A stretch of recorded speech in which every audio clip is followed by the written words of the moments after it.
Alors, quitter son jeune foyer pour se remettre avec un homme de la cinquantaine, vérité ou bien illusion? C'est affaire que vous pouvez faire ici. Bonjour, vous êtes consultant en leadership matrimonial, mais avant, au fond, disons que les faits, vous allez rapidement en 2 minutes me le rappeler et nous allons voir la réaction des téléspectateurs. Merci, M. Facia. Et samedi 22 juillet, effectivement, l'histoire de la fois passée disait ceci. Enfin, en résumé, il s'agissait d'une femme au foyer qui s'est mariée légalement et qui a même déjà eu une fille de 4 ans. Mais après avoir découvert les intrigues qu'entretenait son mari hors du foyer, elle aussi s'est mise, je ne sais pas, elle s'est laissée draguer par un homme de la cinquantaine et qui lui propose de la prendre en mariage aussi. Alors elle se demande, elle aussi, elle a dit clairement qu'elle a partagé actuellement, qu'elle partage son amour entre les 2 hommes. Et donc elle éprouve vraiment du sentiment pour l'homme de la cinquantaine. Et elle est embarrassée, elle est bien sous le toit de l'autre homme. Elle a décidé, elle nous a envoyé le message pour nous demander ce qu'il faut faire dans cette condition. Faut-il rester dans son foyer et continuer?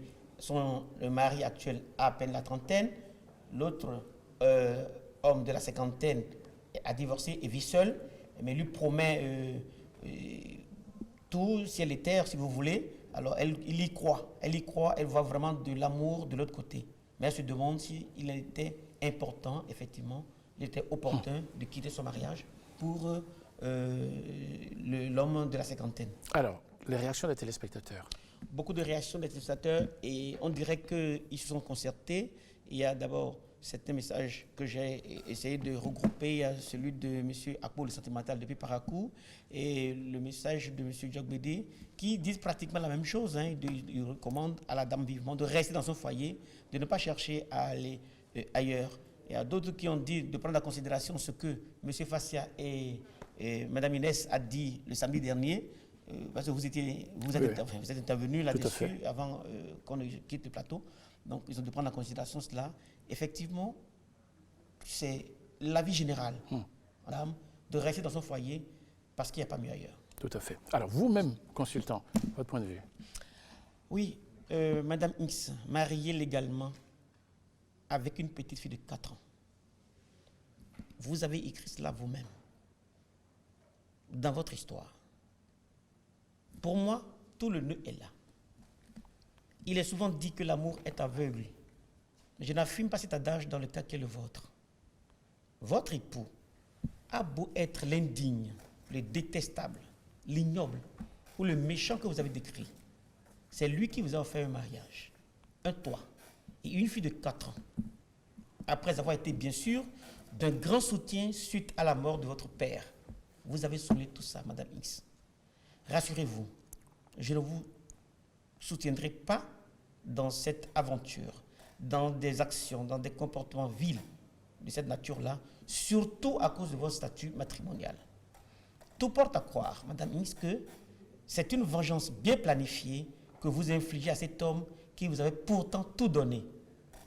Je reconnais qu'humainement, naturellement, en amour, on peut chercher à se venger, surtout en période après l'engagement, avant le mariage. Elle est souvent abordée cette vengeance-là lorsqu'on parle d'infidélité. C'est ce que vous avez évoqué. Il a osé me faire ça, il va me le payer. Voilà une phrase qu'on entend souvent. Et vous avez fait cette phrase, certainement. Je pense qu'on décide de tromper aussi pour rendre la monnaie de sa pièce. C'est ce que vous voulez faire. Mais chacun y va avec sa manière. Dans le cas qui est le vôtre, Madame X, vous êtes toujours sous le toit d'un homme. Donc, pour vous, la vengeance amoureuse est loin d'être la meilleure décision à prendre pour réparer ce que vous appelez forfaits sentimentaux de votre époux. Votre soupirant de la cinquantaine, tout en sachant que vous êtes une femme mariée, se donne le vilain plaisir de vouloir vous prendre en mariage. Mais que veut-il faire de votre premier mariage, dans lequel vous êtes toujours?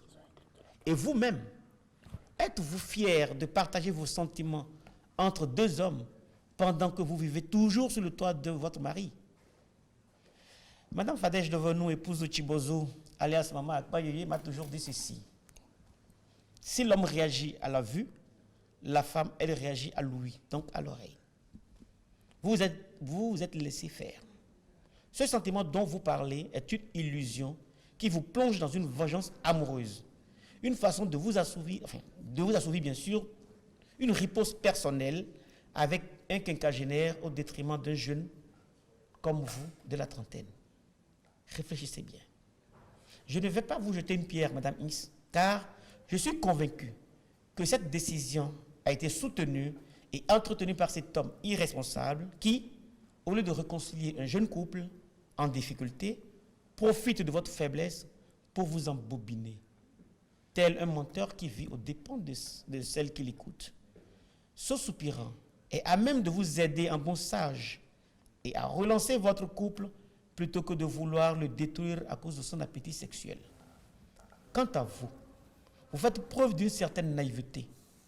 Vous n'avez aucune certitude de la sincérité de cet homme. Maman Fifame de Dili me dira qu'il n'y a pas mieux ailleurs. Oui, ce que je dis n'est pas forcément scientifique, encore moins un conflit générationnel. Mais cet homme étant du soleil couchant, il a manqué de sagesse et d'élégance dans son style. Je suis persuadé que si vous allumez votre cerveau, comme l'a dit Kamal dans sa chanson, vous comprendrez que l'heure de mieux voir les choses a sonné.